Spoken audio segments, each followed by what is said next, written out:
आज या ठिकाणी महाराष्ट्र राज्याचे लाडके उपमुख्यमंत्री अजितदादा यांच्या 66व्या वाढदिवसानिमित्त राज्यातील युवती वर्गानं जो काही हा कार्यक्रम घेतला, कॅन्सर होऊ नये या दृष्टीनं प्राथमिक जो काही इलाज असतो तो करण्याचा शुभारंभ आज आमच्या तिघा मंत्र्यांच्या उपस्थितीत आणि अनेकांनी शुभेच्छा दिल्यात.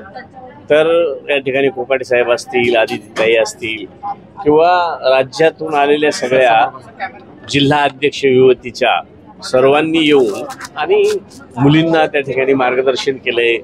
काही सिनियर महिला त्याच्यात येऊन त्यांनी सुद्धा मार्गदर्शन केलं का, जसं ठोंबरेताई असतील किंवा नारळताई असतील, त्यांनी सगळ्यांनी अतिशय चांगलं मार्गदर्शन केलं. आणि हा उपक्रम कदाचित हा पहिलाच उपक्रम असा असेल का ज्या पद्धतीनं आज त्यांनी तो साजरा केला. तर मी त्यांना मनापासून धन्यवाद देईल. आणि असेच उपक्रम करत असताना त्यांना ज्या ज्या पद्धतीनं शासनानं म्हणण्यापेक्षा दादाच्या कार्यकर्त्यांच्या माध्यमातून लसेस उपलब्ध करून दिल्या, तर त्या भविष्यात आज 200 देतोय तर ते मला वाटतं 3 वेळा द्यावं लागतात.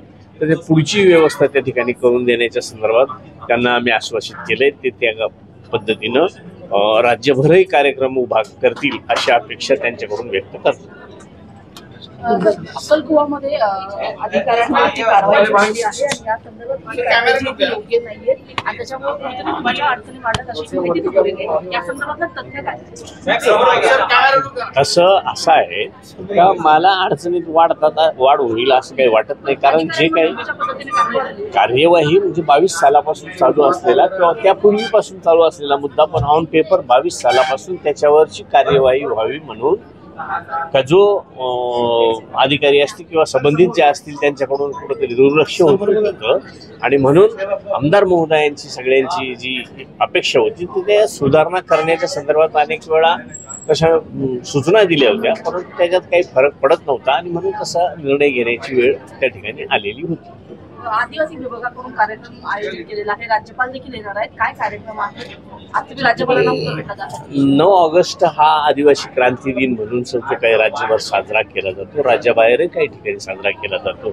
तर त्याच पद्धतीनं मी माझ्या माहितीप्रमाणे 7वं वर्ष असेल आता आम्ही विधी मंडळात त्या ठिकाणी तो साजरा करत होतो.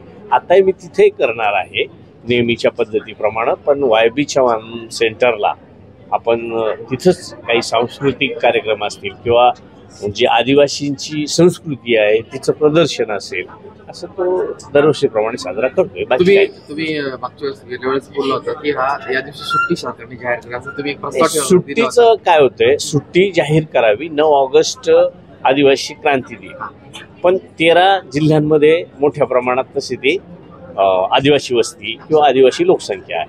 बाकीच्या ठिकाणी थोडंसं अडचणीचंही त्या ठिकाणी होते, म्हणून स्थानिक लेवलला कलेक्टर लोक सुट्टी देतात. तसं काही विषय नाही, कलेक्टर एक्सप्लेन करतात. राजकीय प्रश्न आहे की राजकीय नाही विचारू मला वाटतं. दादरच्या कबूतर खाण्याचा विषय आता ऐरणीवरती आलेला आहे. रोहित दादा त्या ठिकाणी गेलेले, तिकडचा समाज जो आहे तो त्याला विरोध नाही, बाहेरनं कोणतरी येऊन त्या ठिकाणी गोंधळ करण्याचा आरोप केला. आता दोन्ही गोष्टी आहेत त्या, एका बाजूने विरोध आहे, दुसऱ्या बाजूने ते धोकेदायक आहे. याच्यावर सरकारमध्ये असलेली मंडळी तशी एकदम नामांकित आहे, त्याच्यामुळे ते योग्यच निर्णय घेतील, बॅलन्स ठेवून निर्णय घेतील. धन्यवाद.